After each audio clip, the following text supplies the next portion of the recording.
على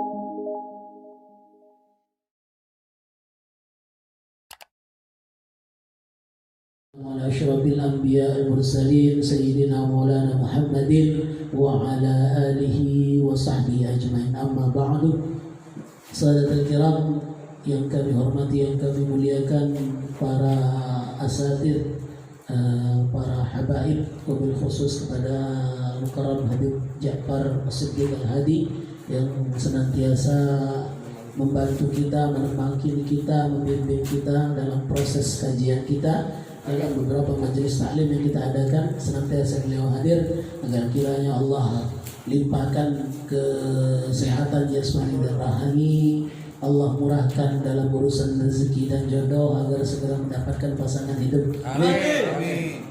Agar beliau mendapatkan sakinah wa rahmah.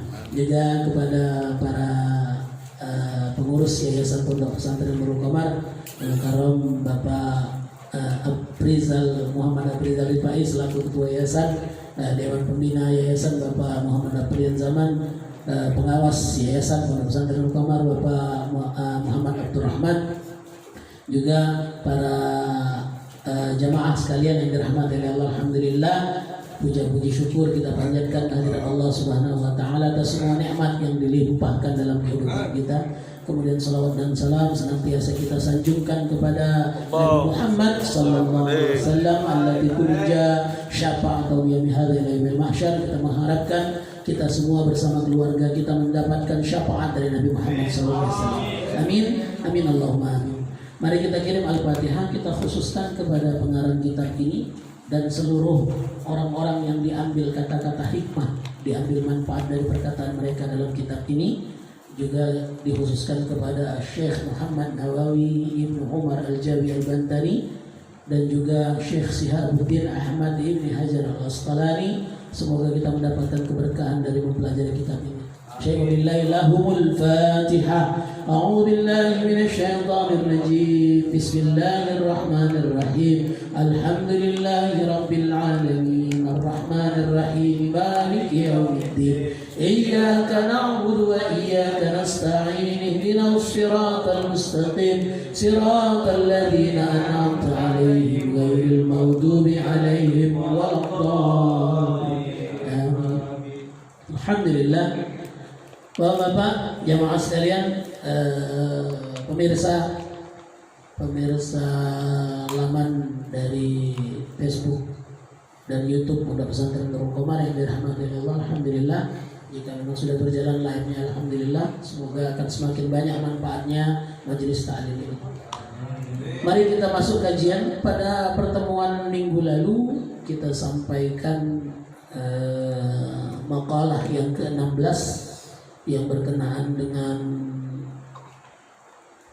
nafsu syahwat dan kesabaran, bahwa sesungguhnya orang yang diperbudak oleh hawa nafsu, meskipun dia memiliki kedudukan yang tinggi, sebenarnya orang itu sedang menuju ke derajat yang rendah. Dia bisa diperbudak oleh hawa nafsu. Sedangkan bagi orang yang memiliki sifat sabar, kesabaran, tahan uji, bersabar terhadap ujian Allah, sedikit demi sedikit bertahap, dia pasti akan diangkat derajatnya oleh Allah. Dalam kedudukan pandangan Allah, orang tadi akan menjadi orang yang mulia di sisi Allah Subhanahu wa taala. Itu kira-kira apa kandungan intisari dari yang kita sampaikan dari makalah ke-16 berkenaan dengan bagaimana kita harus menjauh dari nafsu syahwat. Jangan kita dikendalikan syahwat, tapi kita yang mengendalikan syahwat. Dan di antara kunci mengendalikan syahwat adalah sifat sabar. Karena orang yang sabar, jangankan nafsu syahwat, apapun bisa dikendalikan bagi orang yang sabar. Sekarang kita masuk pembahasan berikutnya. Makalah yang ke-17.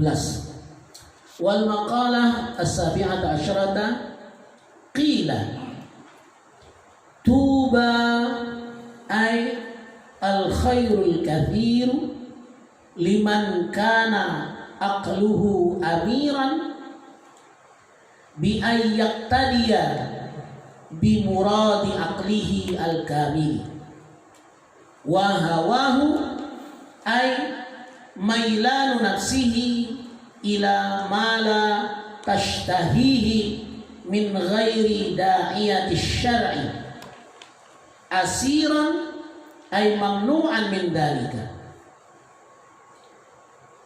Wailun wa wailun liman wa wailun ay halakun syadidun liman kana hawahu amiran bi an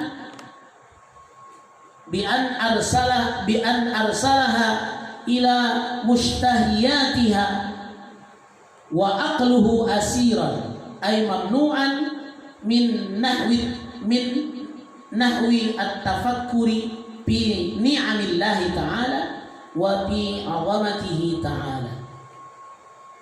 Sampai di situ saya ulangi lagi bacaannya. Wal maqalah as-sabi'ata asyrata qila tuba ay al-khairul katsir liman kana aqluhu amiran bi ay yaqtadiya bi muradi aqlihi al-kamili wa hawahu ay mailan nafsihi ila ma la tashtahihi min ghairi da'iyati syar'i asiran ay mamnu'an min dalika. Wa wailun ay halakun syadidun liman kana hawahu amiran bi an arsalaha ila mustahiyatiha wa aqluhu asiran ay mamnu'an min nahwi at-tafakkuri fi ni'amillahi ta'ala wa fi 'azamatihi ta'ala. Baik. Makalah yang ke-17 wal makalah as-sabi'ata asyrata, sedangkan makalah yang ke-17 qila dikatakan. Ingat kemarin kalau dikatakan, ada kalimat dikatakan, artinya ini tidak pasti apakah ini hadis atau athar, tapi yang pasti bersumber kepada para salafus saleh. Bisa saja itu bersumber dari sahabat, bisa saja bersumber dari tabi'in ataupun penerus-penerus mereka. Dikatakan, apa bunyi perkataannya? Tuba. Tuba ini adalah ungkapan apa? Ungkapan kebanggaan untuk mengajak orang untuk segera berbuat baik. Jadi ada hadis Nabi itu mengatakan tuba liman syaghalahu aibuhu an uyubin nas. Sungguh besar nian pahalanya, sungguh sangat beruntung bagi orang yang sibuk mengurusi aibnya daripada dia mengurusi aib orang lain. Nah, itu kalau Nabi ngomong dalam hadis itu, maka kalimat ini mengatakan tuba. Sungguh orang yang akan diceritakan setelah kalimat ini mendapatkan keuntungan yang banyak, mendapatkan pahala yang besar. Kira-kira. Apa dikatakan? Tuba ay al-khair al-kathir. Orang ini akan mendapatkan kebaikan yang banyak. Siapa?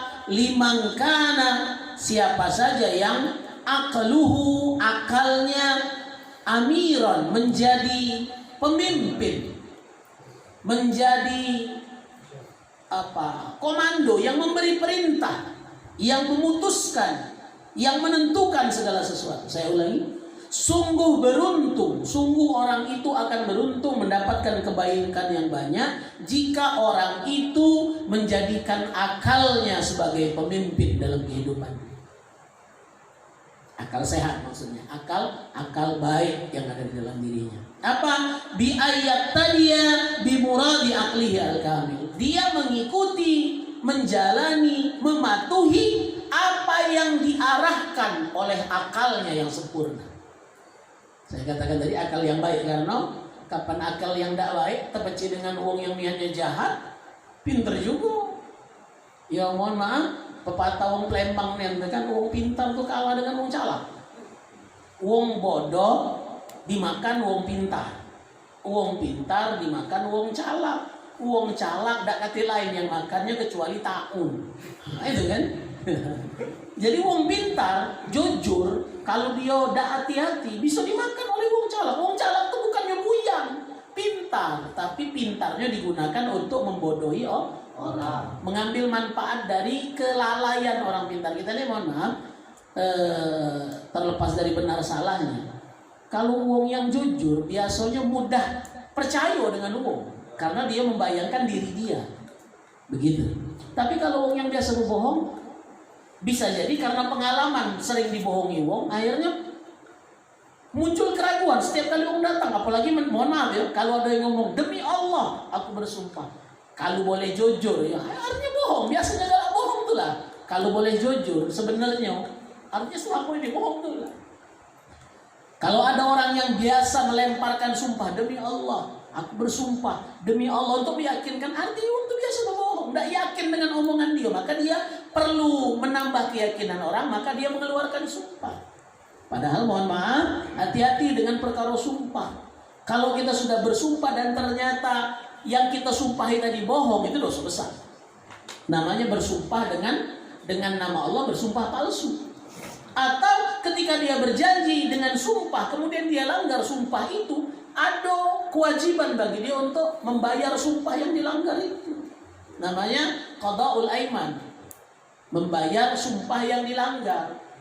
Kalau dengan sedekah boleh, kalau tidak mampu minimal dengan puasa 3 hari. Jadi jangan apalagi kawan-kawan yang biasa berdagang kadang-kadang untuk meyakinkan pembeli, kadang-kadang kita tahan bersumpah. Demi Allah, nah wallahi, nah ini modal, matilah di sini. Kadang-kadang bersumpah itu makhluk kepada Allah. Bersumpahnya kita hanya boleh kepada Allah. Tidak boleh ya. Ingat, tidak boleh kita bersumpah demi nenek moyang kami, demi wong tua aku. Tidak boleh. Kita hanya boleh bersumpah kepada atas nama Allah. Demi Allah, wallahi, billahi, tallahi. Itu bentuk kalimatnya. Artinya demi Allah yang kujadikan sandaran saksi aku sumpahnya adalah Allah. Nah kalau Allah bersumpah dengan dirinya boleh, bersumpah dengan makhluk boleh. Nah tapi hindari kebiasaan menyebutkan kata-kata wallahi tadi, kecuali memang kita terdesak untuk menunjukkan bahwa kita memang betul-betul ini perkara hidup dan mati, demi Allah aku bersumpah. Nah ini kadang-kadang untuk sebatas membuat uang laju jadi meli, tahan kita jual ke nama Tuhan. Padahal bohong. Hati-hati, ada dosa di situ. Maka ya pengalaman Rasulullah sendiri mengajarkan boleh menyebutkan modal itu, tapi kalau tidak bertanya tidak usah disebut ngapo. Ini kadang-kadang belilah modalnya semai padahal bohong. Tidak usah disebut galak payu, sudah selesai. Kita ini kadang-kadang nak memaksakan, tidak boleh. Jangan. Maka perkara perdagangan memang dikatakan setengah kaki pedagang tuh di surga, setengahnya di neraka. Hati-hati. Keberkahan banyak di dunia perdagangan, tapi ujiannya buat kita melenceng juga banyak di dalam perdagangan. Maka orang yang mampu jujur di dunia perdagangan, setengah kakinya sudah dimasukkan di dalam surganya Allah Subhanahu wa taala. Betul? Dan keberkahan hidup, kalau dalam riwayat hadis qudsi itu, jadi 100 nikmat yang Allah ciptakan, cuman 1 yang diturunkan, 1% yang diturunkan ke bumi. Dari 1% itu kalau dipecah jadi 100, bapak-bapak, ibu-ibu, cuman 10% di kehidupan secara umum. 90% yang dibagi di dunia perdagangan. Makanya kalau nak berduit, berdagang. Jangan jadi penceramah. Tidak boleh dai mengharapkan duit dari apa yang dia ceramahi. Jangan jadi guru kalau nak berduit, jadi pedagang. Betul. Apalagi mohon maaf, mengatasnamakan Tuhan, mengatasnamakan agama untuk mendapatkan kekayaan. Kita menipu orang dan kita menipu diri kita sendiri. Tapi kalau untuk berjuang di jalan Allah, untuk meraih keberkahan dan surganya Allah, diantaranya adalah dakwah dan pendidikan. Nah, tinggal sinergi. Yang berdagang lajulah kamu, untungnya berbagi dengan dunia pendidikan. Itu akornya kan. Kalau kami yang biasa mendidik ini disuruh kamu berdagang, tidak mampu. Memang ada paknya masing-masing dalam urusan ekonomi yang bergerak di dakwah, supporting system dari agnia, orang-orang kaya dari orang yang hidup di dalam perdagangan. Nah, itulah kerjasama antara umat Islam untuk membesarkan syiar agama. Tapi mohon maaf, jangan pula setelah ini ada ustadz yang menjual minyak wangi kena kato oleh kamu, jangan. Karena bisa jadi dia ingin meraih keberkahan di dalam kehidupan perdagangan tadi. Bapak, jamaah sekalian yang dirahmati Allah, ya. Bahkan beberapa orang wali Allah itu memang menyempatkan diri untuk ikut berdagang. Mengapa? Karena ada ujiannya di situ. Nah, dia ingin meraih keberkahan ujian dan malah berdagang. Padahal tidak dapat duit di situ. habis duha jam 10 buka lapar. Jam 11 setengah 12 lah siap-siap zuhur. Betul. Lagi habis zuhur makan siang jam 1 buka lagi. Jam 2 asar lah tutup. Biasanya biasa enggak lagi buka. Dapat kampung. Tapi tetap dia jalani. Ngapa? Karena bukan hasilnya yang dia harap, ke proses itu yang buat dia dapat pahala. Tak kati ruginya wong yang berdagang berniago dengan Tuhan. Karena yang dia niago itu sebenarnya usahanya, bukan hasilnya yang ingin dia raih. Tapi jelas kalau ingin mengharapkan kemajuan dan perkembangan dari segi ekonomi, di dunia niaga lah tempatnya. Tapi ingat, belajarlah untuk jujur, karena dengan keberkahan jujur tadi setengah kaki kita sudah masuk surganya Allah Subhanahu wa taala. Belum lagi dengan ujian, karena kadang-kadang kita nih kapan jujur tidak berlakuan. Sementara kawan yang berbudi membohong tahan bersumpah ini laris, jadi itu ujian dulu ya. Bertanya lagi dari mana ini? Dari mana jalan dipecah laris? Oh, kau tuh datang ke Mbah Sano, kamu ke Gunung Kawi, kamu nah itu ujian dulu. Betul? Tahan datang ke dukun biar rami. Hari itu baik yang rami karena jin itu giring mail masuk ke kafe gitu, ke toko gitu. Kapan dukunnya berlari, jinnya berlari, melok lari berdagang. Tapi ada memang doa untuk jalbiz zabun bahasanya, untuk mengundang mengundang pelanggan itu ada doa, bukan wujudnya mantra atau jampi, bukan. Doa minta keberkahan rezeki. Ada. Kalau nak perlu tentang itu kan kemarin lah dijingok dengan bukunya. Ke rumah mau ayam hitam, beras kuning, online. Tapi prinsipnya kalau adik-adik, saudara-saudara ingin berkembang ekonominya, kejarlah dunia niaga, perdagangan. Tapi ingat, bukan harta tujuan kita. Tujuan kita beribadah. Kapan dapat keberkahan dari perdagangan? Keluarkan hak uang yang ada di dalam dalam harta gitu. Apa? Zakat, infak, sedekah.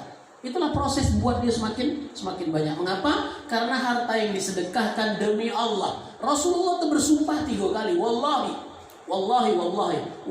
wa nafsi biyadi. Demi Allah, kata Rasulullah, aku bersumpah kepada Allah yang jiwaku ada dalam genggaman tangannya. Fa innahu la yanqusul mala bisadaqah. Tidak akan berkurang hartamu karena sedekah. Bal yazdad katanya. Justru malah bertambah 3 kali. Nabi bersumpah 3 kali, Nabi ngatakan 3 kali bertambah harta karena sedekah.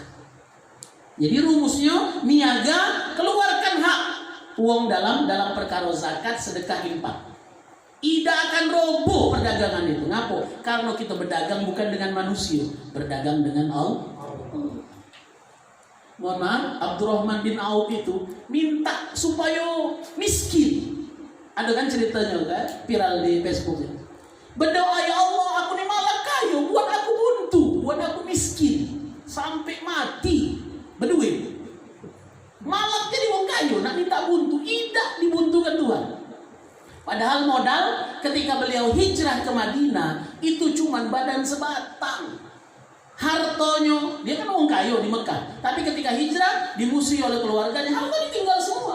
Berangkat dewe, anak istrinya ditinggal. Tapi ketika sampai di Madinah, apa modalnya? Akal. Awalnya cuma jual modal hawu. Lapak wong, aku pinjam, aku sewa. Lagi minggu aku bayar. Karena ya memang, mohon maaf, inpansi ekonomi orang Mekah karena memang bisnis, jiwa bisnis kan. Sementara orang Madinah kan bukan pedagang. Makanya dalam waktu 1 tahun yang kemarin nyewo hampir 7 lapak dipunyai oleh Abdurrahman bin Auf. Modal apa? Tapi dengan kejujuran.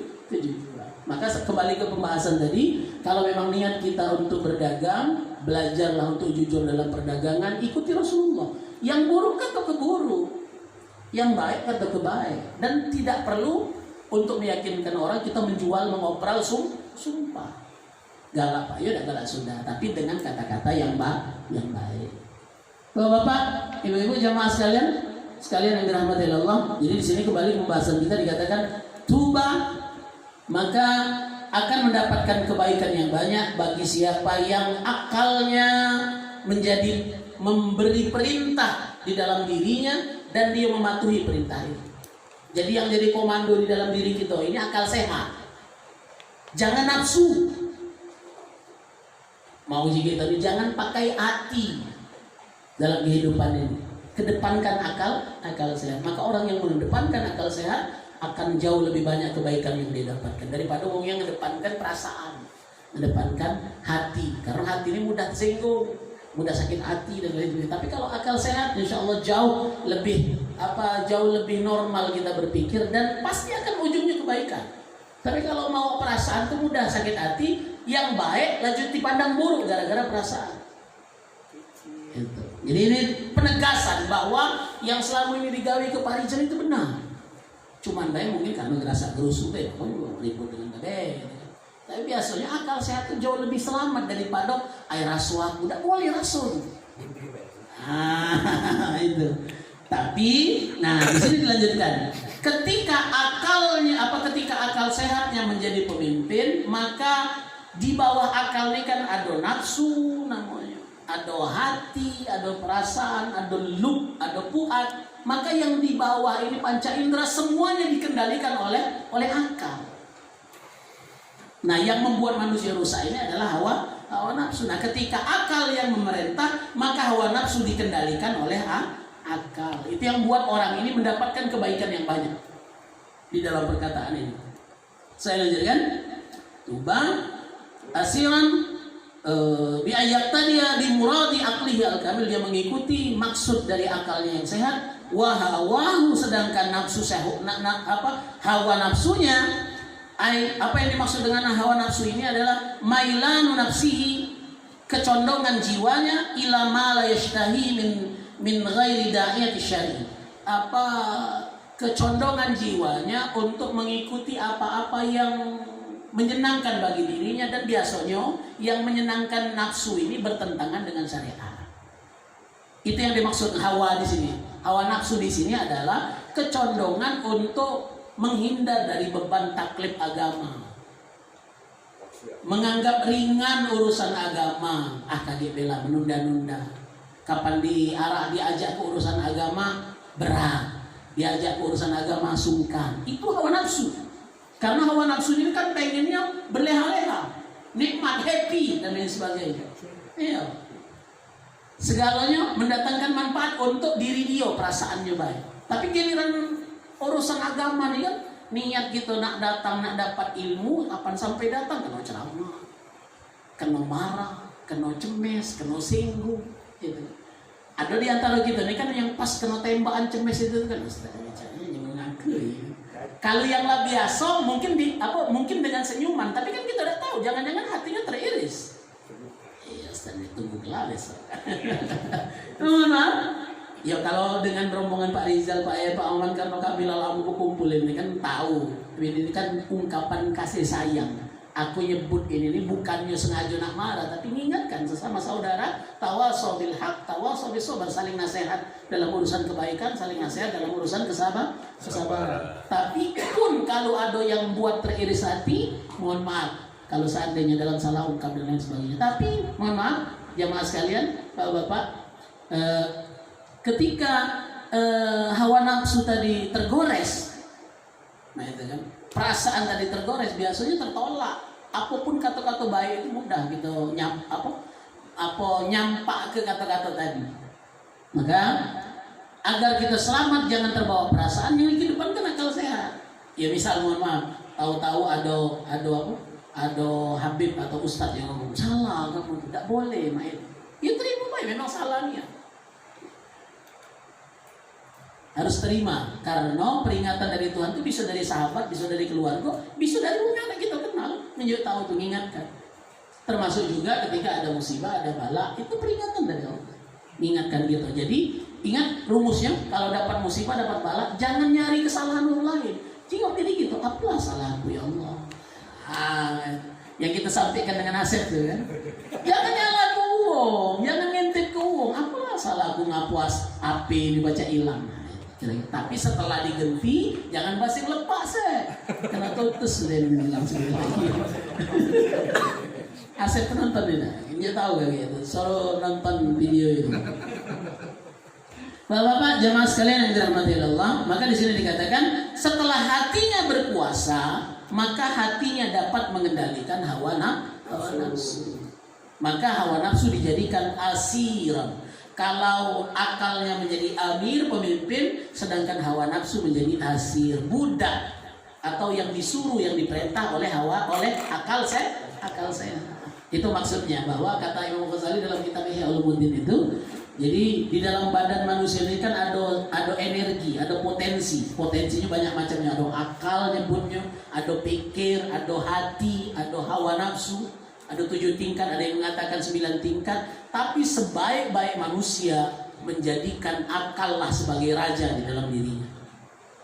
Yang buat dia bergerak, yang buat dia berpikir, itu akal. Tapi seburuk-buruk manusia adalah yang menjadikan hawa nafsu sebagai rajo di dalam diri. Hati-hati. Maka kita harus menjadikan akal sehat. Nah, akal sehat ini apa? Caranya belajar ilmu, ngasah akal sehat itu. Buat akal sehat itu menjadi sehat, buat akal itu menjadi cerdas, buat akal itu jadi selamat. Tak kata lain kecuali ilmu. Ilmu yang akan buat dia jadi sehat. Nah, ketika akal sudah sempurna, dia tahu hawa nafsu ngarahkan amarah bisu, ngajak dia berbuat buruk.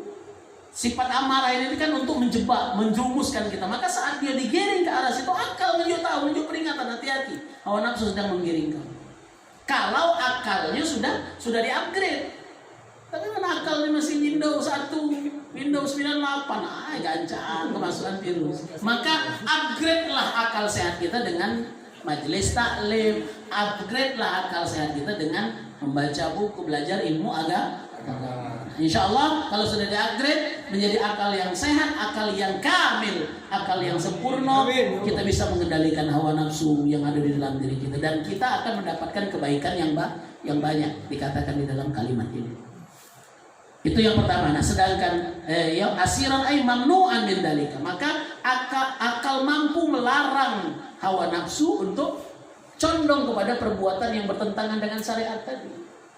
Sifat dasar dari hawa nafsu menjauh dari syariat, berat ketika diajak dalam urusan syariat. Maka ketika akal yang berkuasa, hawa nafsu dipaksa, walaupun berat datang, walaupun rasa sakit hati, dimarahi ustadz, disenggongnya datang. Tapi kalau hati kecilnya merasa disakiti, sekali lah ya, datang besok lagi ngapain? Caknya nyemes aku terus, setiap kali ceramah ngomongnya aku terus. Walaupun tidak nyebut nama, walaupun tidak nunjuk dai, tapi kan maksud omongan itu aku. Tidak datang lagi aja siapa yang nak ngidup ke api sisa habib itu. Tahu kan saya itu tunjuk kan? Nah, itu contohnya saja. Tapi kalau yang akal sehat, oh iya benar ya, terima memang salah nih. Iya. Tapi kalau hati yang ngomongnya aku terus, Ustaz ini awak dewe.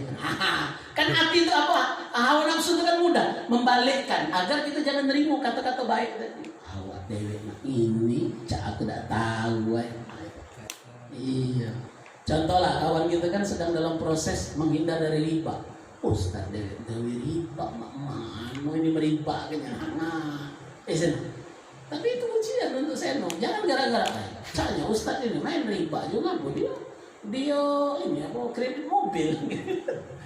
Ayo sudah balik lagi ke jangan. Nah itu ujian, proses masing-masing. Kalau aku dapat duit berdebek berhenti, lunasi langsung. Masalahnya tidak ganti duitnya. Jadi ujian Seno sekarang sedang menghadapi agar terselamatkan dari upaya ribawi. Itu perjalanan baik, bagus. Harusnya seperti itu. Nah, cuman kami belum lain levelnya maksudnya, karena setiap kita ini kan beda-beda ujiannya. Gitu. Nah, ketika kita berusaha untuk menghindar dari riba, kaget banyak sekali iming-imingnya yang membuat kita akhirnya, daripada aku mati kelaparan, daripada anak aku mati kelaparan, daripada aku ribut dengan bini, ambil lah. Kalian kapan lah pecah senang, nak taubat lagi. Nah, ujung-ujungnya terjerumus lebih dalam kepada perkara. Nah, mumpunglah sudah bergoyor membersihkan perkara ribawi, kita cari nih bisnis yang syariah. Kayak cerita dengan pak-pak yang biasa berbisnis ini. Aku cuma ngusul ini. Harusnya kita punya mengelola, Pak Rizal. Harus kita punya potensi ekonomi yang bisa kita kelola. Aku yakin kita ini kan terpikir, tinggal mak mano celahnya kemana dan siapa yang mengelola. Saya sudah siap, tinggal diarah ke baik ke situ. Bapak-bapak jamaah sekalian yang dirahmati Allah. Jadi ketika akal sehatnya di-upgrade, maka dia tahu posisi hawa nafsu dikendalikannya agar hawa nafsu nolak, hawa nafsu meronta, tidak galak gawekan apa yang diperintahkan agama. Uji akal jangan. Kau tuh anak buah, kau tuh tukang aku, kau tuh kene aku, tidak tuh aku gaji kan. Akhirnya terpaksa lah hawa nafsu dingiring. Ayolah, biar sakit, biar payah, biar marah, biar tersinggung tetap datang. Karena akal sehat nyatakan baik yang diomongkan datang. Itulah kemenangan orang yang mengendalikan dirinya adalah akal sehat. Contoh lagi kita berdakwah. Kadang ini mohon maaf ya, kalau berdakwah ngarapkan pandangan manusia, ngajak wong karena harapan wong itu lagi setuju baik dengan kita, namanya sakit hati. Ngajak wong baik-baik. Niat kita nak ngajak dia masuk surga sama-sama. Jangankan di iyo ke atau diterima, kena kato gitu. Dah, tak usah ngurusi aku. Aku pacak ngurusi diri aku deh. Akulah sedekah di tempat lain. Akulah belajar dengan lah. Selesai. Sakit hati gitu. Menanggarkan pandangan orang itu. Tapi kalau niat kita mengingatkan dia karena Allah, aku tahu kau tu dulu aku tahu kau tu sahabat aku tahu kau tu adalah saudaraku sama Islam. Aku sampai ke urusan kau nak nerima apa tidak, urusan kau dengan Allah. Selesai. Tak kesakit hati gitu. Tapi jangan pernah berhenti berputus asa. Sekarang dia mungkin nolak, tapi besok lusa wong nolak itu kan lagi gagal, lagi sehat, lagi jaya, menang buntunya datang terima. Yo, jangan-jangan gara-gara kau kemarin nolak ngajak sedekah lah makanya main itu dan sebagainya. Ya, Pak ya, jangan berputus asa dalam urusan dakwah. Ajak terus. Ilmu uangnya gitu pasti. Harusnya uang lagi main biliar didatangi, Pak ya, bilang ngajian. Oh, yang mau jadi mana main itu dak ke Iwan Jebet datang. Ini depositnya Pak Iam ini. Nah, termasuk seno. Kita hebat Pak Iam, dia ada hadir pahala hadir. Kalah gitu di Pak Iam. Oh iya, nonton tidak ya. Jadi kita baca celah, kita baca potensi, tapi inilah sebenarnya proses percepatan. Umur kita sedikit di dunia, tapi aku ngajak uang banyak-banyak. Semakin banyak uang yang taubat, ikut jalan kita dalam kebaikan ini gara-gara kita pahala terus ngalir. Jadi jangan berhenti. Yang diharapkan bukan uangnya. Yang kita berharap kepada Allah. Usaha kita ini untuk menegakkan kalimat Allah. Nah itu baik. Karena kalau nak ngarapkan manusianya, namanya juga lagi. Baik. Nah, sedangkan wawailun, kalau tuba itu kebaikan yang banyak, kalau wailun itu keburukan yang bakal merugi.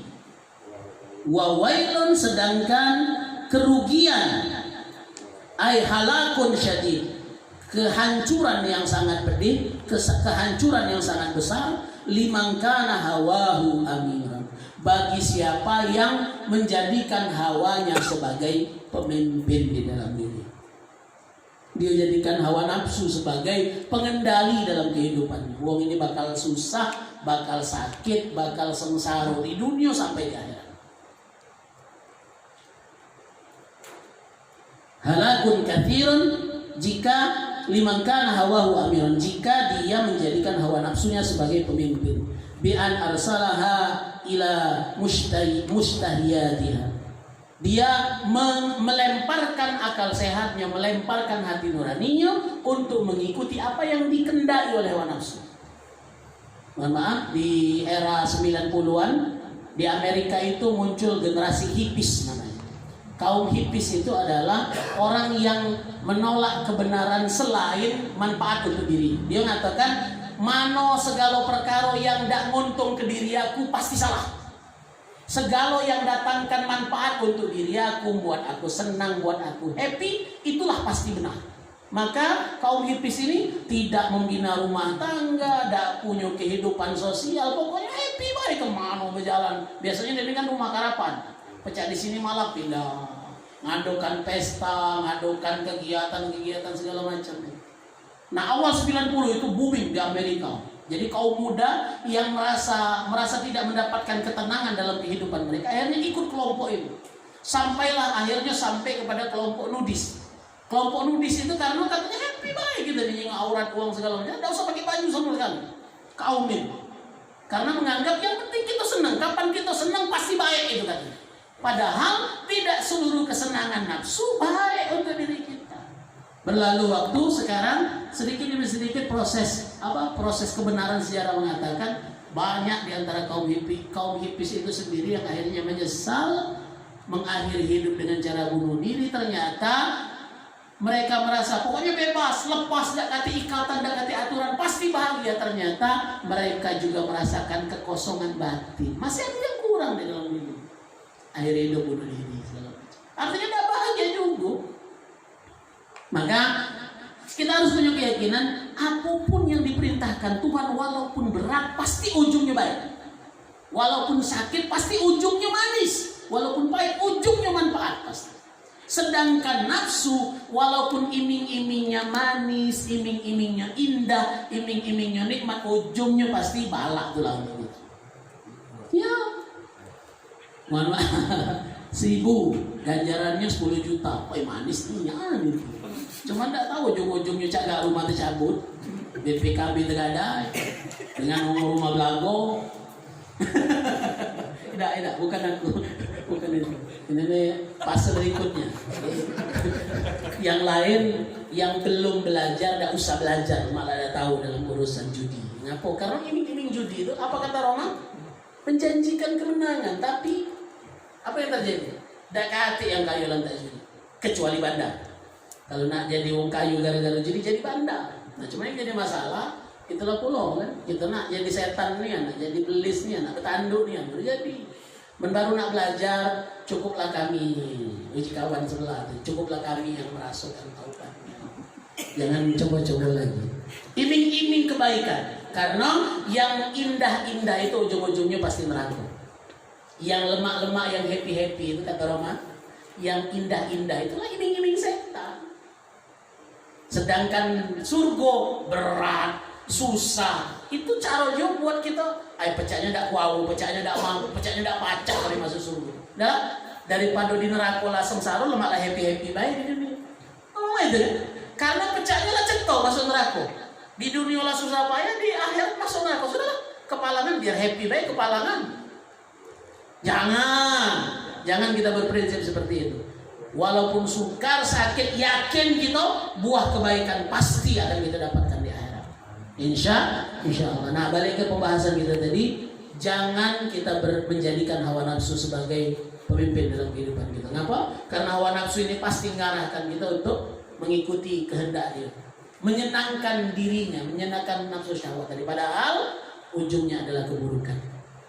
Kemudian wa aqluhu asiran, dan menjadikan akalnya adalah sebagai pesuruh dari hawa nafsu. Itu yang katakan wong calak tadi.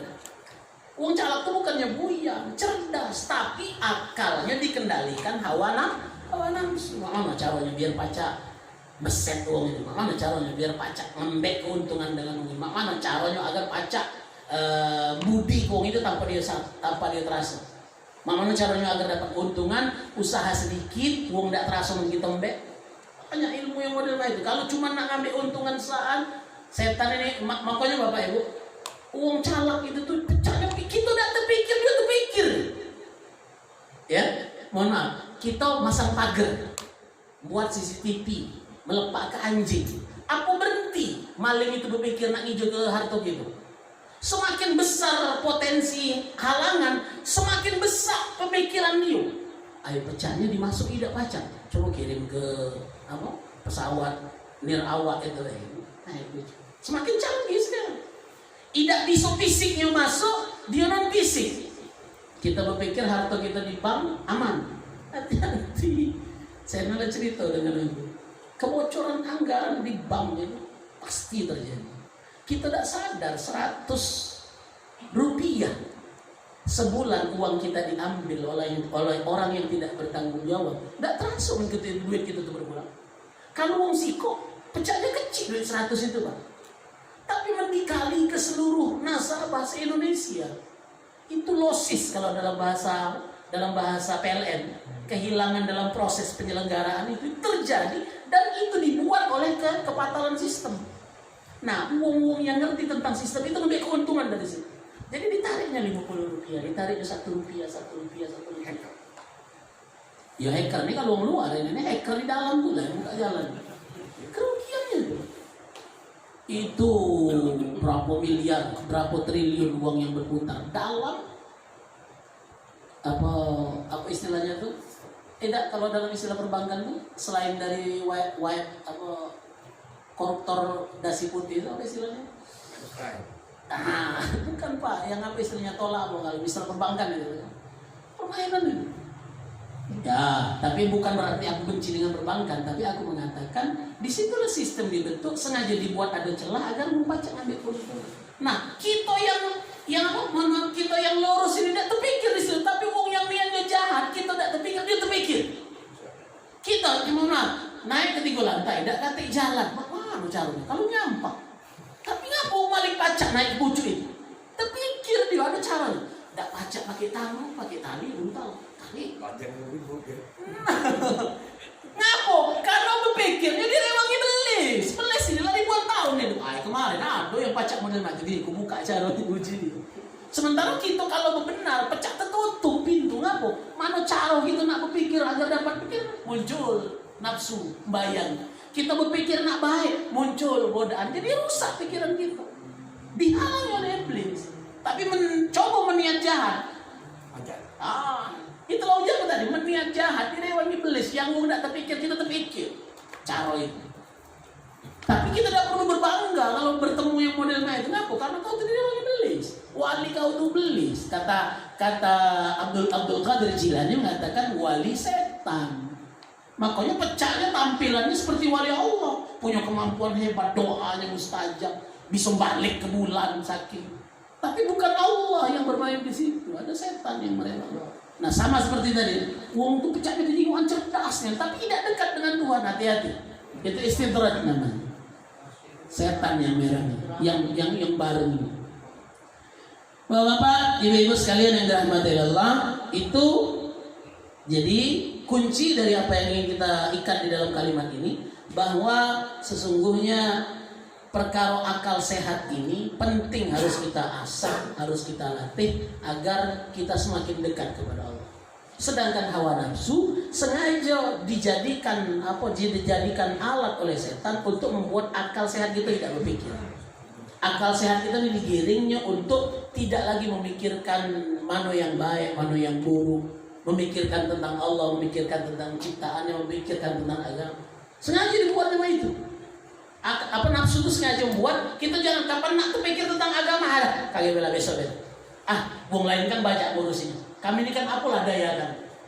Ya, mohon maaf kadang-kadang kita berpikir, ngapalah aku dipecahnya besarnya rupanya aku ngurusin pesantren. Ngapa dak ustaz-ustaz baik yang mikir ini. Kami ini kan tak punya modal. Itu setan Mbak maksud. Agar kita nyerah, agar kita berlepas dari tanggung jawab ini. Padahal tanggung jawab yang sudah dipikul oleh bapak-bapak di yayasan ini, insya Allah jadi kendali kita di dunia sampai di akhirat, menyelamatkan kita di dunia sampai akhirat. Tapi iblis selalu muncul. Kadang-kadang ngomong, kalau tukang lari kau tuh berhenti ya. Tinggal angkat tangan kan, nyerah. Ngomong dengan bos, apalagi misalnya Pak Iyam berhenti, yang mundur. Ya itu omongan Mbak sebenarnya. Kan kalau Iyam berhenti, aduh joker, kenapa? Aku sih gak jadi joker, berhenti ke Pak Iyam. Tapi kadang-kadang muncul pemikiran seperti itu Pak Muhammad ya. Dan mohon maaf, semakin kuat getol kita dalam urusan agama, tidak berkurang ujian tadi semakin banyak. Di Palembang aman, di Jakarta apa kata Abah Sekumpul? Beliau mengatakan di antara ciri-ciri wali Allah banyak dapat nikmat, banyak dapat musibah. Tapi tidak buat dia urung begawi, tidak buat dia ngurungkan dakwah. Semakin getol. Ngapa? Karena barokahnya mendatangkan manfaat, sabar ngilang gaduh, susah dari ujian. Jadi kalau nak aman, tidak nak kena azab, tidak nak kena balak dengan musibah, tidak usah ngurusin agama, aman. Cuman abis di akhirat kena tutus gitu. Napa galak? Kita senang baca happy, tidak kata dicuil Tuhan, tidak dibuatnya sakit. Nah, ngalir pecah banyu sampai di sana habis kita dituntut setelah. Malah kita rengkuh di sini daripada di akhirat. Jelas itu. Maka mari kita bersakit-sakit, berpayah-payah, yakin tujuan akhiratnya adalah surga. Insya Allah. Demikian yang dapat kami sampaikan, karena pembahasan berikutnya cukup panjang. Ini berkenaan dengan bagaimana kita berpikir tentang Allah, bagaimana agar kita dekat dengan Allah, bagaimana makrifat kita kepada Allah. Insya Allah ini akan saya sampaikan pada pertemuan berikutnya. Mari kita tutup pertemuan kita malam hari ini dengan berdoa. Kita mulai dengan istighfar 3 kali. Astagfirullahaladzim, astagfirullahaladzim, astagfirullahaladzim, billahiminasyaitanirrajim, bismillahirrahmanirrahim.